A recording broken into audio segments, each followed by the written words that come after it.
ठाण्यातील रिक्षातील विनयभंग प्रकरण ठाणे पोलिसांनी 2 जणांना या संदर्भात अटक केली आहे।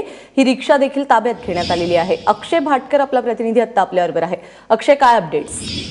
पोलिसांनी मोठ्या प्रमाणामध्ये पथकं तयार करून या आरोपींना पोलीस शोध घेत होते आणि आता नुकतीच काही वेळापूर्वी जी माहिती येते त्यानुसार 2 संशयित आरोपींना पोलिसांनी ताब्यात घेतलेलं आहे आणि या चौघांची चौकशी सुरू आहे। यांच्याबरोबर रिक्षा देखील आहे, रिक्षा देखील जप्त करण्यात आलेली आहे। हे जे 2 आरोपी होते ते नेमके तेच आरोपी होते का या संदर्भात आता पडताळणी होते आणि खरं म्हणजे हा जो तपास आहे तो मोबाईल जे त्या ठिकाणी त्यावेळी जे मोबाईल ऍक्टिव्ह होते त्याच्यानुसार तपास करण्यात आला होता आणि नाशिकच्या भागात हे त्याच मोबाईलची पुन्हा रेंज सापडली होती। अशा प्रकारे हा तपास एकूण करण्यात आलाय आणि सध्या तरी 2 आरोपींना आता ताब्यात घेतले आणि अगदी थोड्या वेळामध्ये आता ठाणे पोलीस त्या संदर्भात एक प्रेस कॉन्फरन्स घेऊन या सगळ्या संदर्भातली माहिती देखील देणार आहेत।